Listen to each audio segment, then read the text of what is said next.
লন্ডনে তারেক রহমানের বাসা থেকে হিথ্রো বিমানবন্দরে পৌঁছেছেন বিএনপি চেয়ারপারসন বেগম খালেদা জিয়া। বিস্তারিত জানাতে নিউজরুম থেকে সরাসরি যুক্ত হচ্ছেন সহকর্মী আমিনুল ইসলাম। আমিনুল, খালেদা জিয়া ইতোমধ্যে কিন্তু বিমানবন্দরের উদ্দেশ্যে রওনা হয়েছেন এবং সেটা কিন্তু বিএনপি চেয়ারপারসন বেগম খালেদা জিয়া তার ছেলে তারেক রহমানের বাসা থেকে। এ বিষয়ে আপনি আমাদেরকে কি জানাবেন? আমরা ইতিমধ্যে খবরে যেটি বলেছি যে হিথ্রো বিমানবন্দরে পৌঁছেছেন বিএনপি চেয়ারপারসন বেগম খালেদা জিয়া এবং একই সঙ্গে তার যারা সফরসঙ্গী রয়েছেন সেই 14 জন যারা আসবেন তারাও সেখানে রয়েছেন।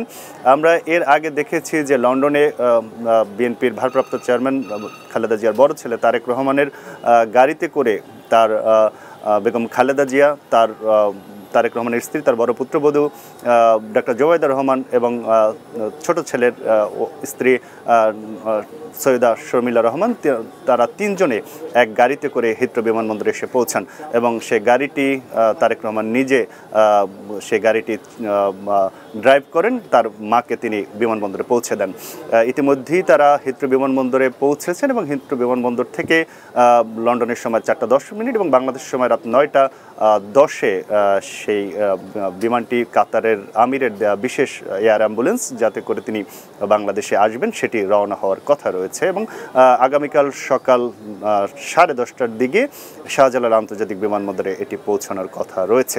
কিছুক্ষণ আগেই আমরা লন্ডনের একটি ভিডিও ফুটেজ দেখছিলাম। স্বাস্থ্যকর অল টাইম ফ্যামিলি কেক, সব সময় অল টাইম হেলদি লাইফ, যেটি বিএনপির পক্ষ থেকে সেটি দেখছিলাম যে হিথ্রো বিমানবন্দরে তারেক রহমান তার মাকে জড়িয়ে ধরে আবেগঘনভাবে তিনি বিদায় দিচ্ছেন। সেখানে তার মেয়ে জাইমা রহমান রয়েছেন এবং তারা দুজন লন্ডনে থাকছেন। আর তারেক রহমানের স্ত্রী ডক্টর জোবাইদা রহমান দীর্ঘদিন পর বাংলাদেশে আসছেন। তিনি 17 বছর পরে বাংলাদেশের মাটিতে আসছেন, সে কারণে সেটি নিয়েও দলের নেতাকর্মীদের মধ্যে উৎসাহ রয়েছেন।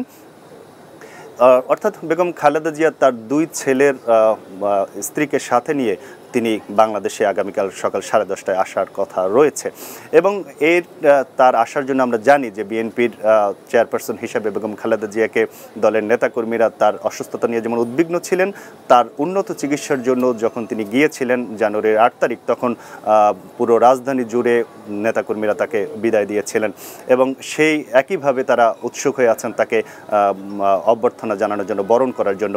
ইতিমধ্যেই আমরা জেনেছি দলের মহাসচিব যেমনটি আমাদেরকে জানিয়েছিলেন যে তিনি এই যে 17 দিন লন্ডন ক্লিনিকে চিকিৎসা নিয়েছেন তার ফলে তার শারীরিক অবস্থার বেশ উন্নতি হয়েছে এবং সেই উন্নতি হওয়ার পরে আসলে নেতাকর্মীরা দেখতে চান বেগম খালেদা জিয়া কতটা সুস্থ হয়ে ফিরে আসছেন এবং তাদের নেত্রীকে তারা আসলে সেইভাবেই তারা দেখার জন্য উৎসাহ নিয়ে অপেক্ষা করছেন।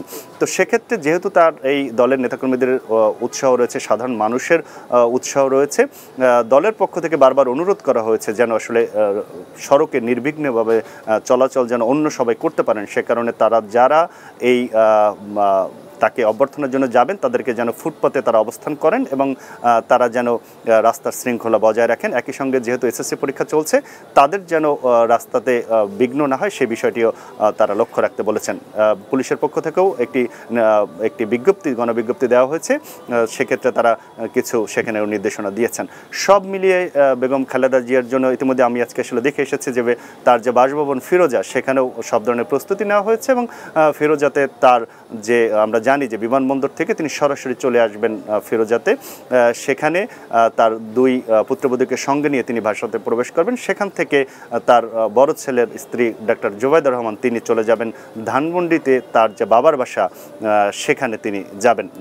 তো তাদের এই পরিকল্পনা রয়েছে এবং সে ব্যাপারে দলের নেতাকর্মীদের উৎসাহ রয়েছে। রাজধানীতে যারা রয়েছেন বিএনপি নেতাকর্মী, এছাড়া ঢাকার বাইরে থেকেও আসলে আমরা জেনেছি অনেকে এসেছেন বেগম খালেদা জিয়াকে তিনি সুস্থ হয়ে ফিরে আসার পর তাকে দেখার জন্য, তারা সেই অধীর আগ্রহে অপেক্ষা করছেন। ইতিমধ্যে তিনি হিথ্রো বিমানবন্দরের ভিতরে প্রবেশ করেছেন। বাংলাদেশ সময় রাত 9টায় সেই বিশেষ এয়ার অ্যাম্বুলেন্সটি রওনা করবেন বাংলাদেশের উদ্দেশ্যে। তো এই ছিল আমার কাছে বেগম খালেদা জিয়া লন্ডনে চিকিৎসা শেষে 4 মাস পর যে বাংলাদেশে ফিরে আসছেন তার খবর।